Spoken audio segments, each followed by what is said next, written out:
오늘 우리에게 주신 하나님의 말씀은 사도행전 8장 1절부터 8절까지 말씀입니다. 1절입니다. 사울은 그가 죽임당함을 마땅히 여기더라. 그날에 예루살렘에 있는 교회에 큰 박해가 있어 사도 외에는 다 유대와 사마리아 모든 땅으로 흩어지니라.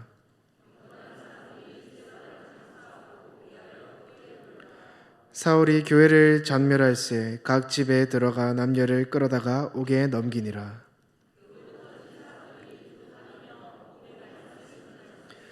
빌립이 사마리아 성에 내려가 그리스도를 백성에게 전파하니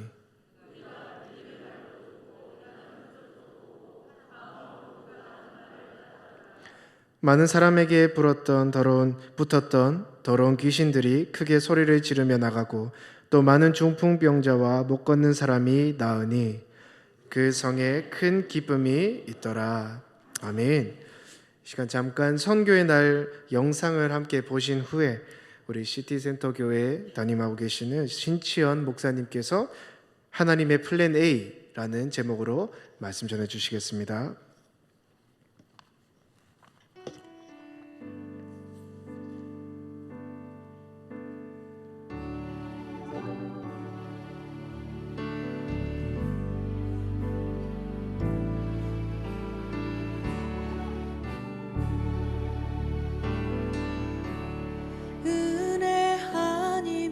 살아갈 수가 없네. 호흡마저도 다 주의 것이니 세상 평안과 위로 내게 없어도 예수, 오직 예수뿐이네.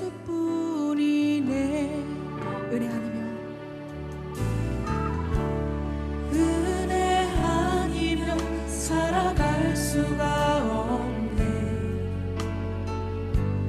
호흡마저도 다 주의 것이니 세상 평안과 위로 내게 없어도 예수, 오직 예수뿐이네.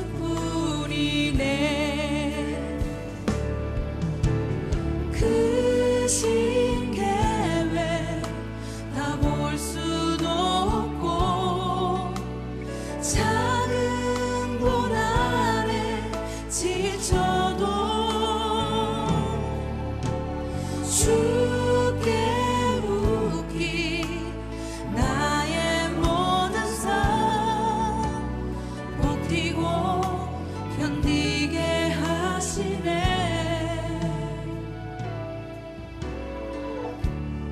은혜 아니면 살아갈 수가 없네.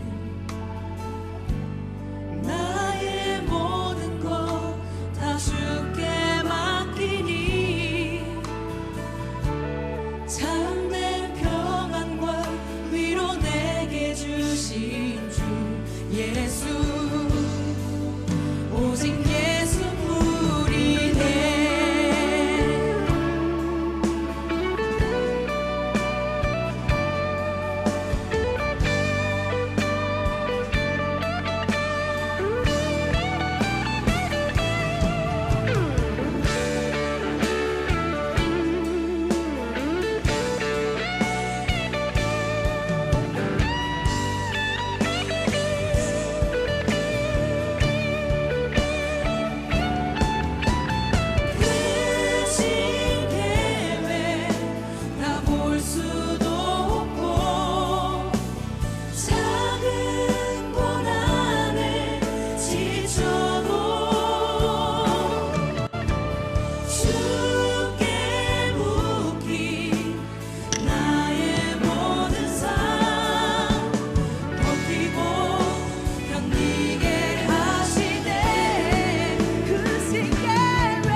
여러분 반갑습니다. 오늘 오늘 이렇게 귀한 복된 강단에서 교회에서 하나님 말씀을 전할 수 있는 기회를 허락해 주셔서 감사드립니다. 오늘 우리 남아공에 줄루라는 부족이 있는데요. 줄루어로 한번 인사를 해보도록 하겠습니다. 제가 저를 한번 따라서 해주시기 바랍니다. 사우보나. 예, 그러면 사우보나 나웨. 네, 이렇게 해보겠습니다. 제가 사우보나 하면 여러분은 사우보나 나웨. 사우보나라는 뜻은 저는 당신을 봅니다. I see you라는 말이고, 사우보나 나웨라는 말은 저도 당신을 봅니다. 이렇게 눈과 눈을 맞추고 영혼과 영혼이 만나고 인격과 인격이 만나는 인사를 이렇게 말하고 있습니다. 제가 사우보나 하면 사우보나 나웨 하시면 되겠습니다. 사우보나. 예, 감사합니다. 예, 저는 울산의 시티센터 교회를 개척해서 섬기고 있는 신치현이라고 합니다. 오늘 저희 교회 이야기와 함께 또 오늘 하나님의 플랜 A라는 제목으로 또 여러분을 향한, 이 시대를 향한, 이 도시를 향한 하나님의 마음을 함께 깨닫는 시간이 되기를 원합니다. 요즘 우리가 곳곳에서 오늘 우리 사회가 위기라는 이야기를 많이 듣습니다. 2023년 4분기 우리나라의 합계 출산율은 0.65까지 떨어졌다고 합니다. 저출산과 고령화로 인해 인구 절벽의 위기를 겪고 있죠. 그리고 사회 경제적 위기는 다음 세대를 길러내는 교육기관에 치명적인 영향을 미칩니다. 어린이집부터 시작해서 유치원, 초등학교, 학원, 또 대학교까지 이르기까지 모든 교육 현장에 종사하시는 분들이 참 많이 어려움을 겪고 계십니다. 교회라고 해서 이런 위기 상황을 벗어날 수 있을까요? 교회의 성장은 도시의 성장과 맞물려 있기 때문에 도시의 위기는 곧 교회의 위기로 이어집니다. 우리 교인들 중에도 여러 가지 자연적 성장이 감소되고 있고, 또 비신자 전도를 통한 외부로부터의 유입률 또한 낮은 상황입니다. 결과 곳곳에 주일학교가 문을 닫거나 축소되는 교회들이 많고, 또 목회자들을 길러내야 되는 신대원에도 입학 정원이 해마다 급감하고 미달되고 있고, 결국 한국교회 위기로 이어지고 있습니다. 이런 국가적인 또 사회 경제적인 또 교회적 위기 상황을 우리는 어떻게 바라보아야 할까요? 특별히 이런 시대 속에서 우리 교회는 어떻게 선교를 감당할 수 있을까요? 오늘 말씀을 통해서 이 도시를 향한, 우리 시대를 향한 하나님의 선교의 빅픽처를 발견하게 되시기를 바랍니다. 오늘 저는 세 가지를 말씀을 드리겠습니다. 첫 번째는 실패를 통한 또 연약함의 선교다. 두 번째는 도시 중심의 선교를 해야 된다. 세 번째로는 흩어진 사람들을 통해 선교가 이루어진다. 이 세 가지를 말씀드리도록 하겠습니다. 먼저 첫 번째는 우리의 실패와 고난을 통한 선교입니다. 오늘 본문 사도행전 8장은 선교 역사에 있어서 매우 중요한 전환점이 되는 본문이죠. 이전까지만 해도 복음 사역은 바로 예루살렘과 이 유대 지역에 머물러 있었습니다. 유대인들은 사마리아인이나 그들과 다른 민족에게 나아가지 않았습니다. 하지만 사도행전 8장부터 이제 복음이 사마리아를 통해서 땅끝까지 전파되게 되는 이 전환점이 이루어지죠. 이전의 선교는 밖에서 안으로 들어오는 구심적인 선교였다면, 이제 사도행전 8장부터는 안에서 밖으로 나가는 원심적인 선교가 일어납니다. 또 이전에는 사도들 중심으로 선교가 이루어졌지만 이제는 일반 신자들을 중심으로 선교가 이루어집니다. 이런 엄청난 패러다임의 전환이 일어났는데 바로 어떤 계기가 있었을까요? 바로 사도행전 7장에 나오는 스데반 집사의 순교 사건, 그리고 그로 인해 이어진 예루살렘 교회에 대한 박해와 핍박 사건 때문이었습니다. 교회에 대한 박해가 없었더라면 사도들과 신자들은 계속 어쩌면 예루살렘이라고 하는 안전지대에 머물렀을 것이고, 그들의 동족 유대인들에게만 어쩌면 복음을 전했을 수 있습니다. 하지만 교회에 대한 박해 때문에 그들은 어쩔 수 없이 이 예루살렘을 벗어나야 됐고, 심지어 어떤 이들은 사마리아라고 하는 이 피가 섞인, 우리로 치면은 다문화 가정의 자녀들과 같은 이 이주민들에게 가야 했고, 그들은 어쩔 수 없이 그들을 통해서 흩어진 그들을 통해서 복음이 전해지고 있다고 하는 것이죠. 여러분 잘 보십시오. 하나님의 백성을 흩으려는 것은 마귀 사탄의 전략이었습니다. 그래서 마귀는 사람들을 충동시켜서 스데반 집사를 죽이게 만들었고 교회를 핍박했습니다. 그런데 놀랍게도 사탄의 계획과는 정반대의 결과가 나타났습니다. 오히려 그들이 흩어져서 복음이 더 전파되었고 하나님의 나라가 사마리아뿐만 아니라 땅끝까지 전파되었습니다. 사탄은 복음의 불씨를 꺼뜨리려고 바람을 불러일으키지만 그 바람을 통해서 오히려 불씨가 더 확장되게 된 것이죠. 여러분 꼭 기억하시기 바랍니다. 사탄의 전략은 결코 그가 뜻하는 바를 이루지 못합니다.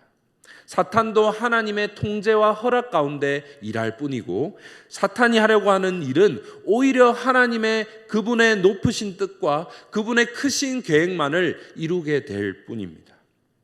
대표적인 경우가 20세기 중국입니다. 1949년 공산주의자들이 중국 정권을 잡았을 때 637명의 중국 내지 선교회 선교사들이 추방을 당했습니다.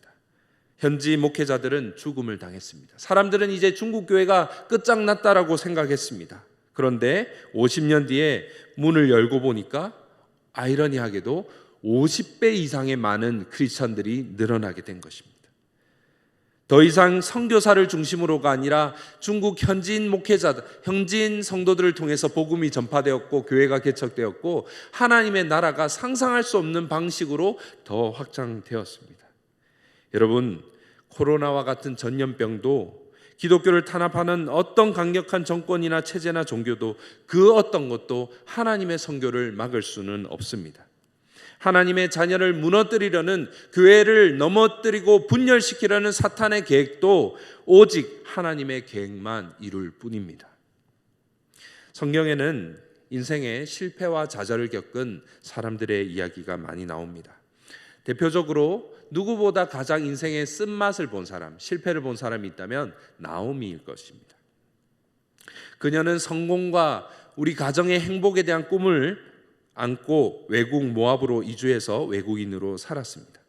그러나 외국에서 남편도 죽고 사랑하는 두 아들 모두 죽고 말았습니다.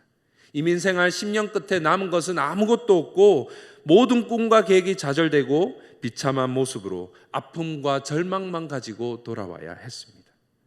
그녀가 생각했던 최고의 시나리오가 틀어지고 최선의 계획이 좌절되었습니다.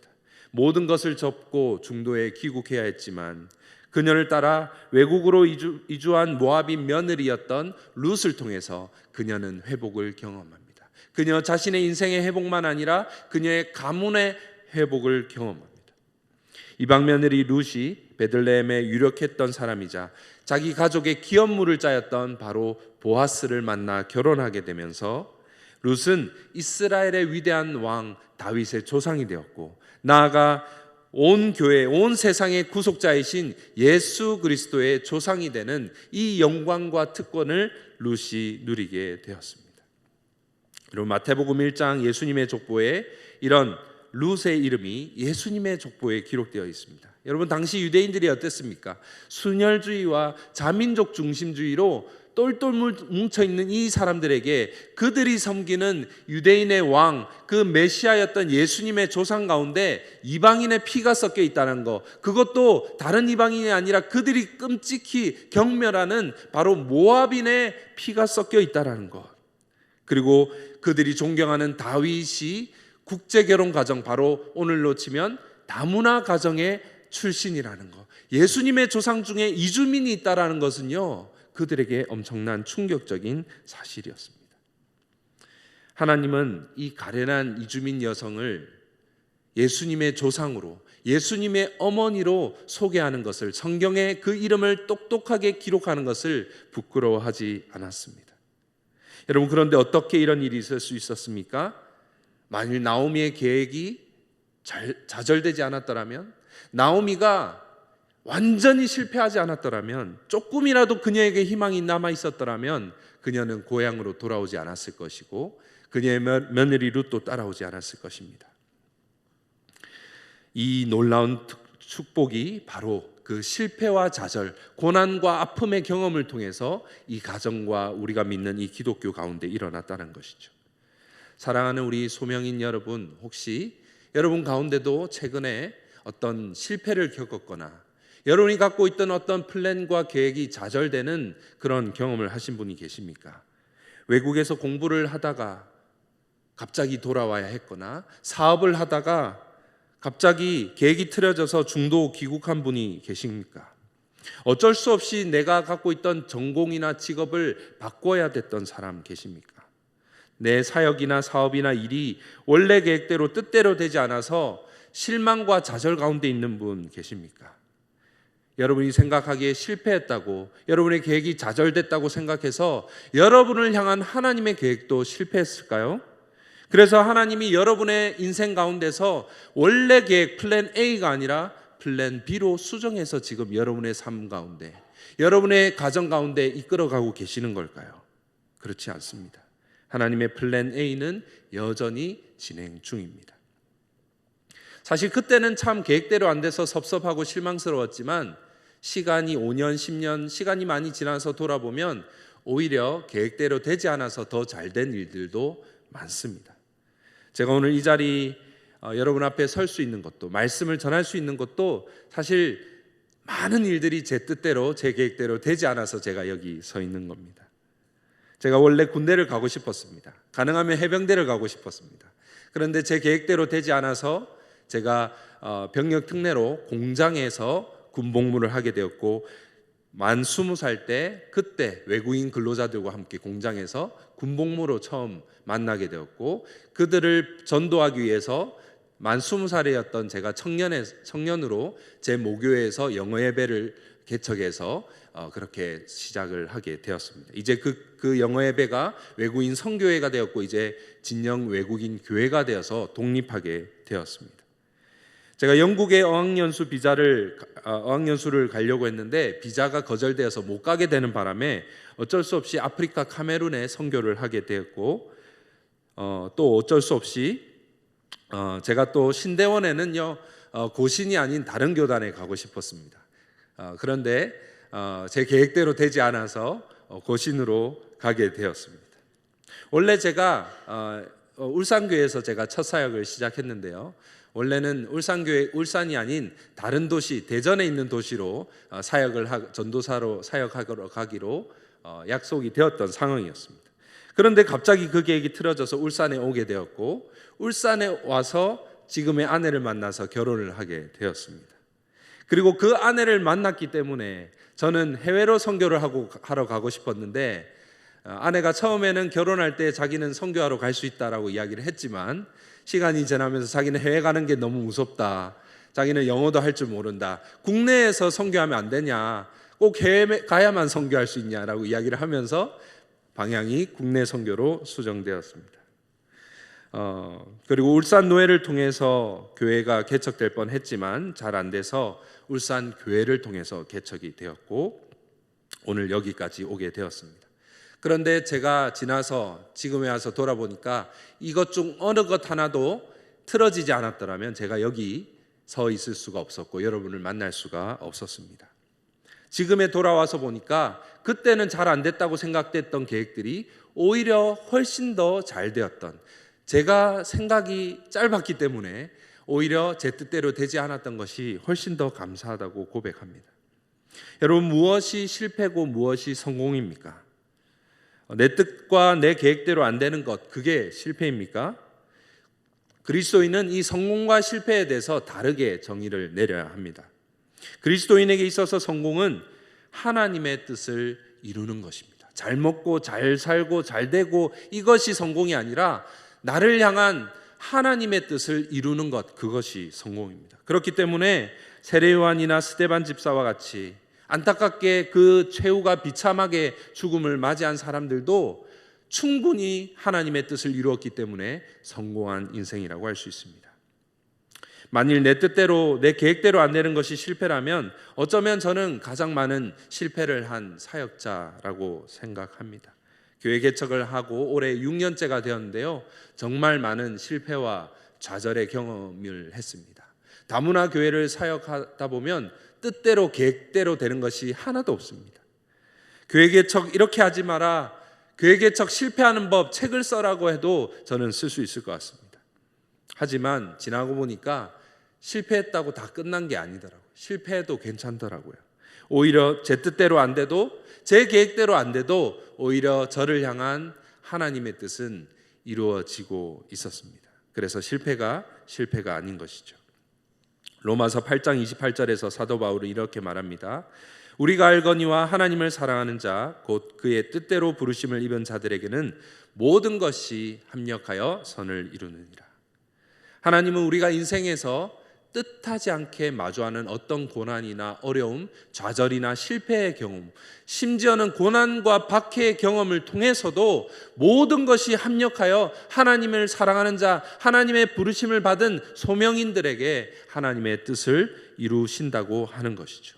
그래서 그리스도인의 인생에는 하나님을 사랑하고 하나님의 부르심을 받은 자들의 삶에는 오로지 하나님의 플랜 A만 있다고 하는 것입니다. 어떻게 우리 생각이 그게 가능할까 싶지만, 어떻게 실패했는데 하나님의 플랜 A가 이루어질 수 있겠냐 싶지만 그게 가능하기 때문에 하나님이신 것이죠. 바로 여러분이 삶에서 겪은 실패나 좌절을 하나님의 관점으로, 하나님의 눈으로 바라보시기 바랍니다. 두 번째는 도시 중심 선교입니다. 오늘 본문 8절을 함께 보겠습니다. 그 성에 큰 기쁨이 있더라. 영어로는 그 도시에 큰 기쁨이 있었다라고 말합니다. 도시 안에 있는 이 사마리아라고 하는 도시 안에 있는 일부 몇 사람들에게만 아니라 도시 전체에 큰 기쁨이 주어졌다라고 하는 것이죠. 흑암 가운데 있던 도시에 빛이 찾아왔고, 절망 가운데 있던 도시에 소망의 꽃이 피어났고, 정말 죽음의 도시가 생명의 도시로 탈바꿈하게 되었습니다. 우리는 도시를 바라보아야 합니다. 도시를 선교적 관점으로 바라보아야 합니다. 이 도시를 선교적 관점으로 바라본 대표적인 사람이 바로 사도 바울이었습니다. 사도 바울의 선교 사역에 있어서 중요한 원칙이 있었는데요. 그것은 바로 거점 도시에서 사역을 했다는 것이죠.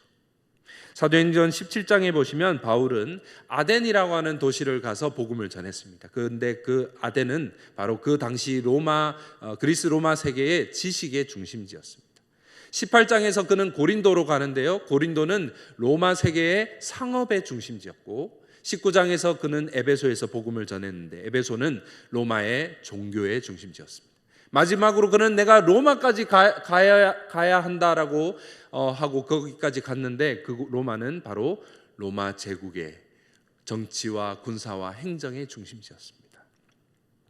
사도 바울은 바로 이렇게 중심 도시, 거점 도시를 통해서 중심으로 사역을 진행했다는 것이죠.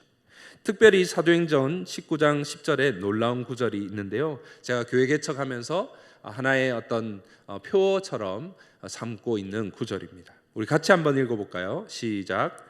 두 해 동안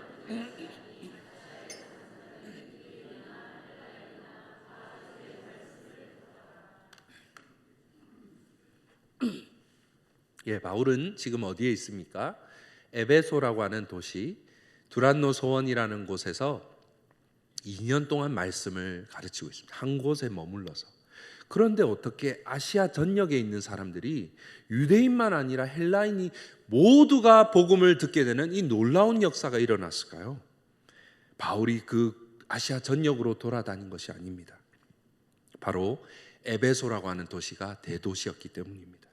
소아시아에 사는 수많은 사람들이 다양한 목적으로, 때로는 물건을 사고 팔기 위해서, 때로는 친척을 방문하고 목욕탕에 가기 위해서, 때로는 연극을 관람하기 위해서, 때로는 도서관에 가기 위해서, 때로는 신전에서 예배하기 위해서 그 중심 도시였던 에베소로 모여들었습니다. 바로 그 각국에서, 전국에서 모여든 사람들에게 바울이 도시에서 복음을 전했더니 그 사람들이 흩어져서 자기의 고향과 그 마을로 돌아가서 복음을 전하게 된 것이었습니다.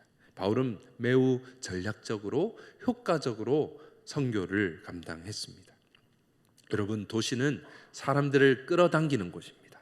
도시는 상업, 문화, 교육, 사회, 종교, 중심지이자 수많은 자원과 기회가 모이는 것이고 그것을 찾는 사람들이 모이는 곳이 바로 도시입니다. 2000년 전에 바울도 바로 이 도시를 중심으로 선교를 했고 또 초기 그리스도인들도 2, 3세기의 초기의 그리스도인들도 바로 로마 제국에 있는 대도시에서 복음을 전했더니 시간이 지났을 때 이 로마 제국 전역의 절반의 인구가 기독교인이 되는 결과가 나타났다고 합니다. 사랑하는 여러분, 이제 우리는 도시를 선교적 관점으로 바라보아야 합니다.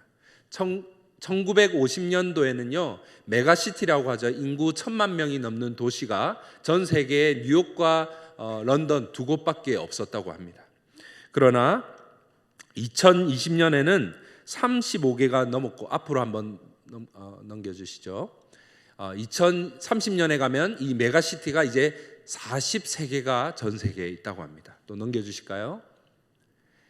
1950년도에는 이 메가시티가 런던과 뉴욕 바로 서구 사회에만 있었지만 지금은 가장 큰 대도시들이 주로 아시아에 밀집되어 있습니다.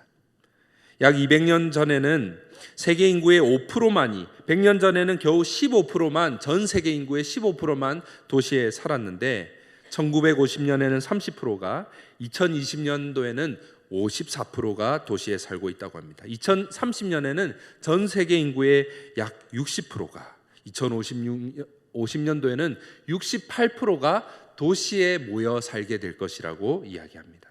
열방의 영혼들이 도시로 모여들고 있습니다. 선교학자 로저 그린웨이의 말을 들어보십시오.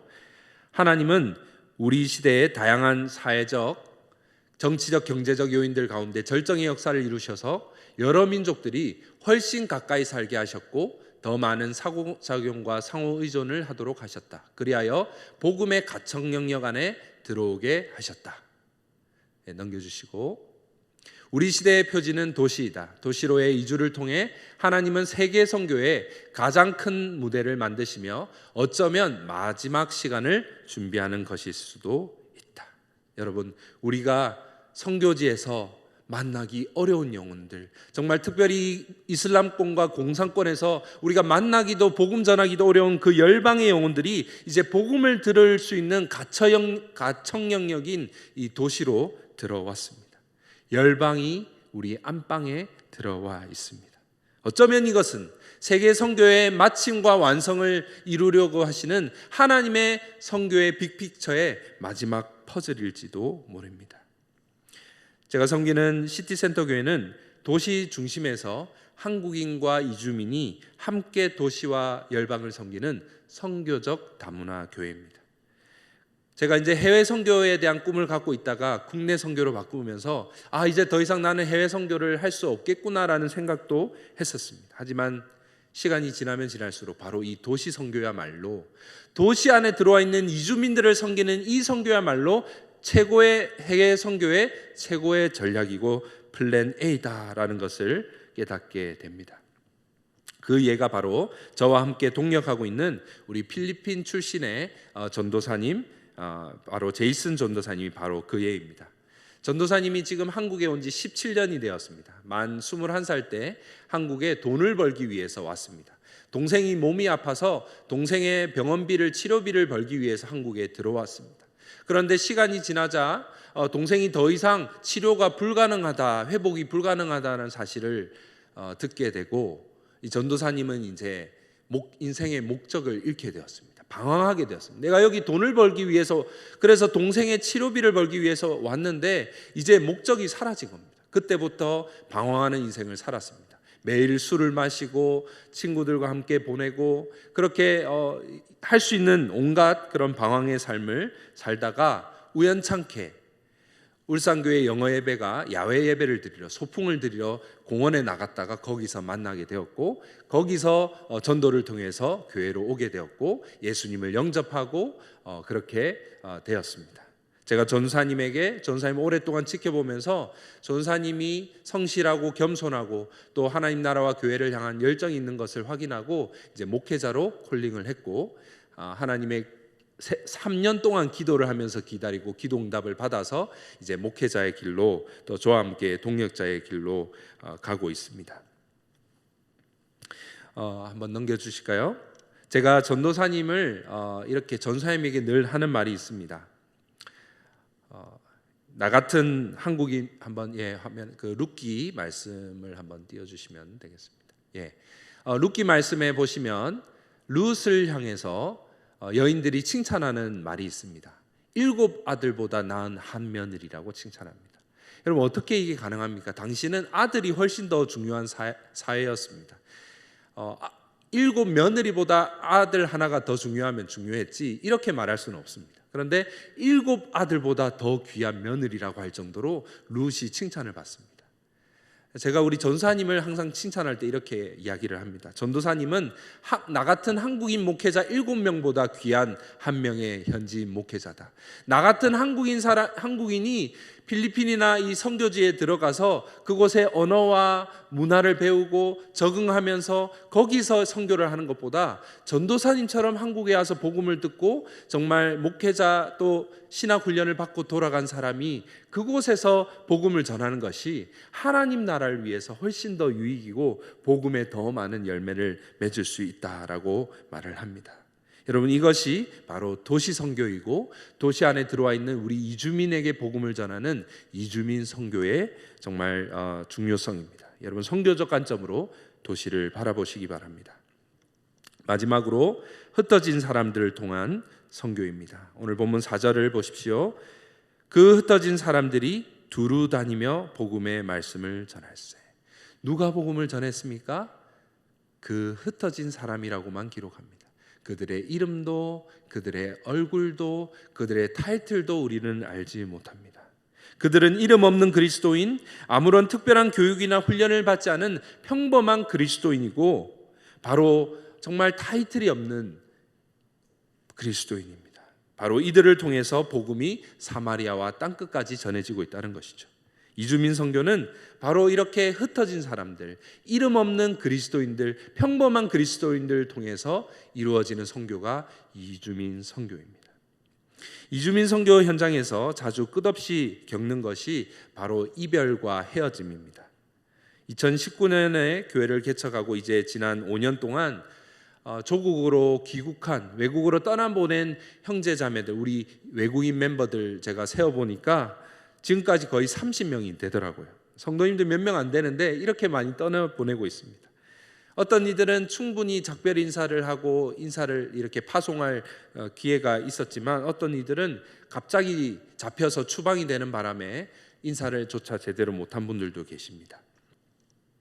이주민들과 함께 많은 시간을 보내고 복음을 전하고 양육하고 리더로 세우지만 때가 되면 그들은 돌아가야 하고 떠나보내야 합니다. 그러면 남은 사람들의 마음은 그렇게 허전할 수가 없습니다. 아무리 많이 떠나보내지만 이 헤어짐은 익숙해지지가 않습니다. 정말 할 수만 있으면 붙잡고 싶고 할 수만 있으면 여기서 다 결혼이라도 시켜가지고 여기서 살도록 하고 싶지만 그렇게 할 수가 없습니다. 그런데 오히려 오늘 본문의 말씀을 통해서 이것이 하나님이 하시는 선교라는 것을 깨닫습니다. 바로 흩어 보내는 것이죠. 아쉽지만 그럼에도 불구하고 흩어 보내야 됩니다. 그래야만 복음이 확장되고 하나님의 나라가 확장되기 때문입니다. 우리가 떠나보내고 우리가 흩어보내면 하나님이 흩어진 사람들을 통해서 하나님의 선교를 이루어 가십니다. 지난 1월에 필리핀에 비전 트립을 다녀왔습니다. 이제 한국에 17년 동안 살면서 이렇게 배우자감을 만나지 못했는데 우리 전사님이 드디어 결혼을 하게 되어서 전사님의 결혼식에 참석하기 위해서 그리고 귀국한 우리 멤버들을 신방하기 위해서 이제 필리핀으로 비전 트립을 다녀왔습니다. 그런데 그곳에서 이제 과거에 울산교회 영어 예배 때부터 계속해서 그때부터 교제하고 함께 예배드렸던 과거에 귀국한 우리 멤버들을 다시 만나게 되었습니다. 그곳에는 전도사님의 결혼을 축하해주기 위해서 멀리 영국에서부터 날아온 분도 계셨는데요. 그분이 호텔에서 저를 만나서 여기 앉아보라며 자기의 간증을 들려주는 겁니다. 이렇게 이야기를 해주었습니다. 한번 사진을 한번 띄워주십시오. 목사님, 제가 남편 따라 한국에 와서 울산에 와서 그 울산에 이제 엑소디엄이라고 하는 주상복합이 있는데요. 거기 살면서 얼마나 방탕한 삶을 살았는지 아세요? 일주일에 5일이나 매일 타이 마사지, 스톤 마사지를 집으로 불러서 마사지를 받았고, 같은 아파트에 사는 한국인 여성과 밤마다 술을 마시며 그렇게 방황하면서 아무 목적도 의미 없이 그렇게 세월만 보냈습니다. 그때 우연찮게 다른 필리핀 가정의 초대를 받아서 울산교회 영어예배부에 처음 나갔고, 처음 나갔던 그 주일에 목사님이 바로 우물가에서 만나주신 그 사마리아 여인, 그 사마리아 여인의 죄를 들춰주시고 그녀의 삶에서 예배를 회복하고 하나님과의 교제를 회복하는 그 말씀을 듣고, 바로 그 말씀이 나를 향한 말씀이고 내가 바로 그 사마리아 여인이라는 말씀을 깨닫게 되어서 바로 처음 교회 나간 그 자리에서 펑펑 울었습니다. 그리고 그때부터 목사님과 전도사님, 다른 멤버들과 계속했던 성경 공부 모임을 통해서 믿음이 계속 자랐습니다. 지금은 영국에서 지역교회를 섬기면서 줌으로 성경 공부 모임을 3개나 제가 인도하고 있고, 또 교회 중보기도팀에서 소속돼서 중보기도를 하고 있습니다. 제 삶은 지금 복음 때문에 너무나 행복하고 저를 통해서 주님께 돌아오는 그 영혼 때문에 너무나 감사합니다. 그런데 제 인생의 터닝 포인트가 바로 울산에서 그곳에 살 때, 바로 울산교회를 나갔을 때, 그때가 저의 터닝 포인트였습니다. 제가 한참 방황하고 있을 때 교회가 그곳에 있지 않았더라면, 목사님이 그날 그 설교를 하지 않았더라면 오늘 제가 없었을 것이고 저를 통해서 주님께 돌아오는 영혼들은 없었을지도 몰라요. 목사님 사역하느라 힘드시죠? 지치지 말고 끝까지 힘내주세요. 계속해서 울산에 있는 외국인과 이주민들에게 복음을 전해주세요. 목사님 사역의 열매가 눈에 보이지 않는 것처럼 보여도 여기 결혼식에 참석한 모든 우리 필리핀 형제자매가 목사님 사역의 열매입니다 라고 힘내라고 제게 응원을 해주고 위로를 해주었습니다.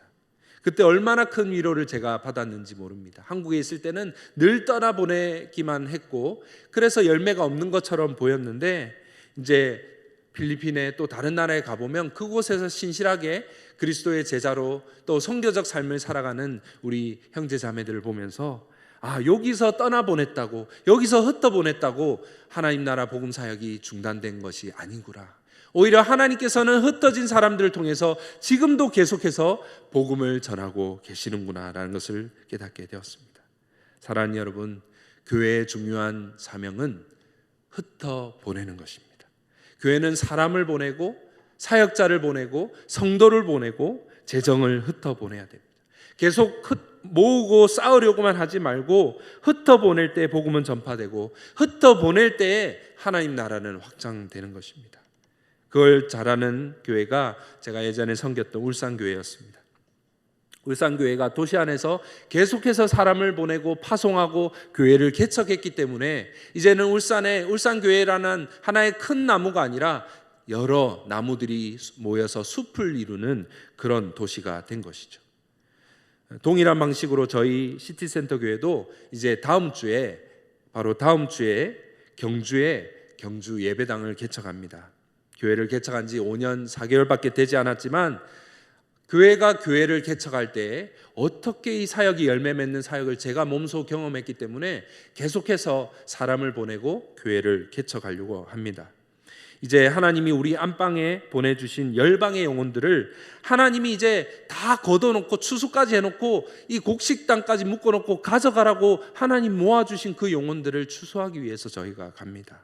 여러분 생각나실 때에 기도해 주시면 감사하겠습니다. 사랑하는 여러분, 이제 말씀을 맺겠습니다. 우리 도시 안에 이주민들에게 복음을 전한 이 도시 선교는 하나님의 플랜 B가 아닙니다. 코로나 때문에 선교사님들이 철수해야 해서 들어와야 해서 어쩔 수 없이 하는 선교가 아닙니다. 해외 선교의 길이 막혀서 출산율이 떨어져서 어쩔 수 없이 가지 못해서 하는 선교가 아닙니다. 오히려 세계 선교를 위한 하나님의 최고의 전략이고 하나님의 플랜 A라고 하는 것이죠.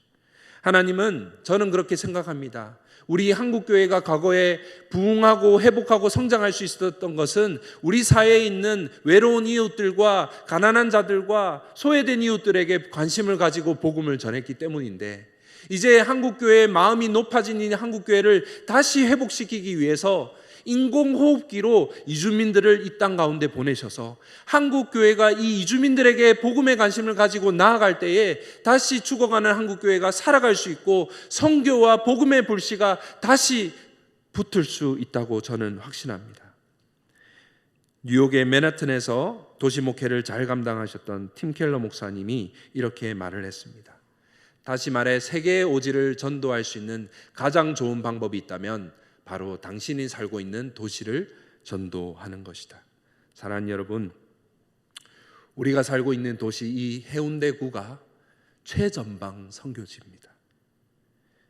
우리가 소속되어 섬기는 이 교회, 이 소명교회는요, 도시라는 선교지에 파송된 선교함입니다. 여러분, 전투함 군함 안에 타고 있는 사람은 미사일을 쏘지 않아도 전투에 참전 중입니다. 청소를 해도 빨래를 해도 요리를 해도 교육을 해도 기계를 고쳐도 다 전쟁에 참전 중인 것이죠.